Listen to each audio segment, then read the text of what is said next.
left really, or left by with his injury, because Bruno's coming in. The boys have got some more momentum before the lockdown. We are more confident, even though the first 45 minutes today, I think we doubted ourselves too much. Boys need to trust themselves more and trust their own fitness, because they've worked so incredibly hard, and I think we could see second half as well that we were fit and we could still keep on running. Bruno and Paul Pogba together as a midfield going forward will be incredibly exciting for United fans. For you too, as United manager? Of course, yeah. We're a club that want the best players in the world playing together. Just need to find a balance of attacking, defending. That's always a key word when you set a team up there. And I think today Paul showed he can play with Bruno, and Bruno's again got a penalty for us and scored a goal. Just want to lastly ask you about the two penalty calls. One obviously was given and stood. The second one didn't. Fair enough. I've not seen the actual decision in the. I don't think it was a foul on Bruno, but I thought he was going to pull it back because I think Marcus pulled Aurier back. So I was deep down not confident in a penalty anyway. Thanks, Ollie. Cheers. 12 unbeaten now for Manchester United. Let's talk again, as we did pre-kick-off, to the man who has 13 Premier League titles, Ryan Giggs. Ryan, Ollie Gunnar Solskjaer says he's a bit disappointed not to win the game. Do you feel the same? Yeah, I mean, they were the much better team. Didn't create loads of chances, but it would have been a travesty if they wouldn't have come away tonight with something, because they dominated the game, and with Pogba coming on, Mason Greenwood coming on, making an impact. There was only one team that was going to win it once they equalised. Pogba and Fernandes finally got on the same pitch together for the first time. Did that excite you, what you saw tonight?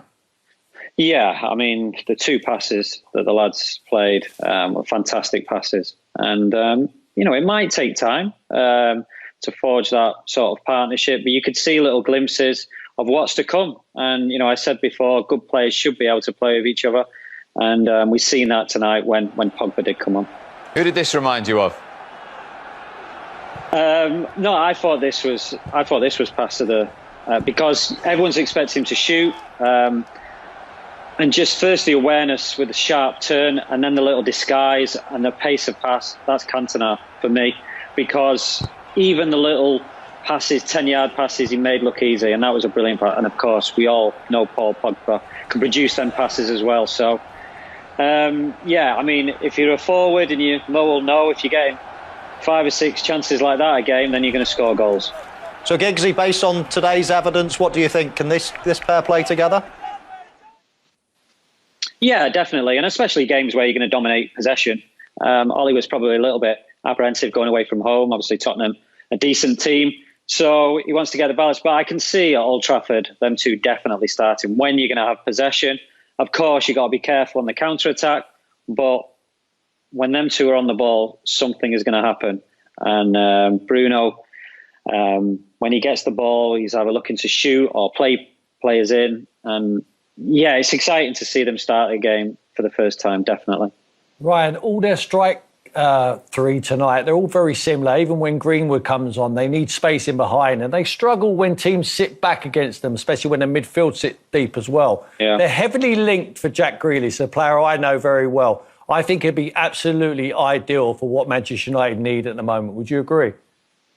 Yeah, I mean, if a quality player like that comes available, then, Man United are going to be, because he looks like a United player, takes the ball, obviously attracts loads of fouls. I mean, I would say we definitely need a centre forward who, if a team is deep, he's going to play that centre forward role. I'm going to be on the end of them passes, on the end of them crosses. I'm going to score 20, 25 goals. I still think if we're going to catch City and Liverpool, still 3 or 4 players short, but definitely exciting and promising with Bruno and Pogba coming into the team.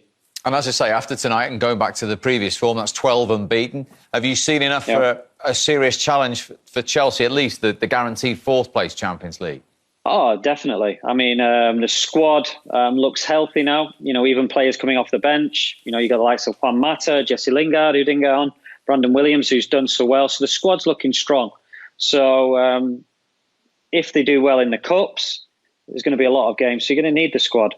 But I've seen enough tonight to think if they play like that, then they've got a real chance of getting in the top. Giggsy, just one word of caution. I was watching, obviously, Manchester United play more of a possession game tonight. When they do that, I almost feel as well they're a little bit susceptible, particularly Harry Maguire. Now, some of their best performances have been on the counter-attack in recent seasons. I'm thinking away at the Etihad, things like that. Would that concern you, sort of, if the team are pushing up so far, the pace of Maguire, because he got done once or twice tonight? Well, it was definitely a tactic off Jose tonight to attack down their right-hand side. As soon as they won the ball back, Aurier was sprinting forward, Bergwijn was coming in, and they were exploiting that left-hand side of Man United. And, yeah, when the fullbacks are high and wide, it does expose Lindelof and Maguire.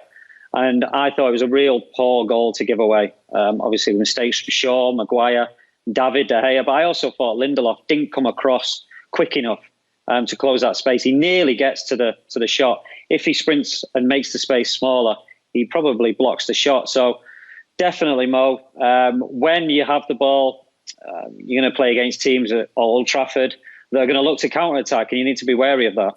Ryan, great to speak to you again tonight. Thank you very much indeed. Thanks. Cheers, guys. Okay. And that's Manchester United. Let's finish up with one question about Tottenham then. Are they still in the race with a point tonight? They're not dead and buried. They're in the race because they got a point. But the big winners tonight, in my opinion, are Chelsea. Because everyone's still chasing. At the moment, it's only 4. The court case is not there with the Man City thing. It's still 4. And Chelsea are well ahead, and they are the winners tonight. OK, Tim, Michael, thank you very much indeed. Big win for Southampton tonight and a blow for Norwich. And then we enjoyed that, didn't we? In North London, a point apiece between Tottenham and Manchester United. Good news is there's another 88 games still to come from the three of us. We'll see you. Paul Pogba came on, a great bit of skill to win the penalty. Yeah, Paul is, like I said before, Paul is one of the best players. So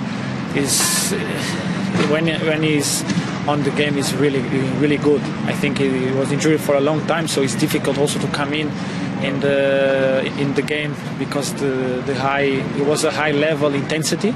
So, but he comes in very well. He did very well, and he takes penalty. It was good for us, and I think he can do much more for us because he have a lot of quality. You scored the penalty, and then we thought you were going to get another one right at the end as well. What was your view of that?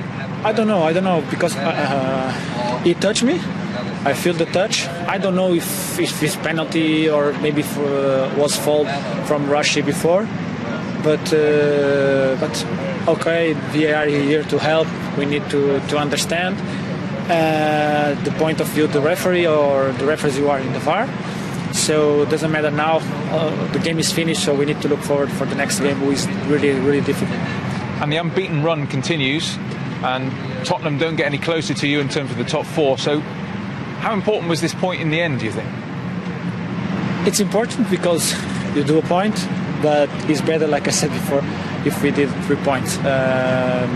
We want to take closer from the guys who are in front of us and don't look for the guys who are on our back. Obviously, we need to be focused what they do and to not catching us, but we need to maybe find the way to catch the guys who are in up front. Finally, did you miss the fans? Of course. Doesn't matter if you play at home or away. The atmosphere in football is part of the game. So you miss a lot. For us, we miss a lot our fans, for sure. We might get another one right at the very end as well. Just remember we had that taken away from us. Yeah. No, look, we're very confident with Bruno taking penalties, or we've got many in the team that can step up under pressure and score. But yeah, no, he changed his run up and a good pen. What was the whole experience like then here at a magnificent stadium, but with nobody in it? No, yeah, of course it's one of the best stadiums I played at, but it's hard obviously without no fans. At times, I think Rashi said it the other day, when you're tired, the fans are there to give you that extra boost and help. But it's something we're all learning from, and I think it's something we've got to get used to because we'll be doing it for a while. So we need to put that behind us and just focus on solely football and see what happens. But you were still bombing up that left-hand side towards the end, and you must feel very fit after a long break. I feel great. I think the break was come at a sort of a difficult time as we were flying, but now everyone's worked really hard. Everyone kept in great shape over the period we had off and come back flying, and we need to push on from here. Still unbeaten. Run keeps going. Yeah, no, of course the run keeps going, but we need to take away the draws and get the wins instead, because that's the most important thing. Thanks for your time.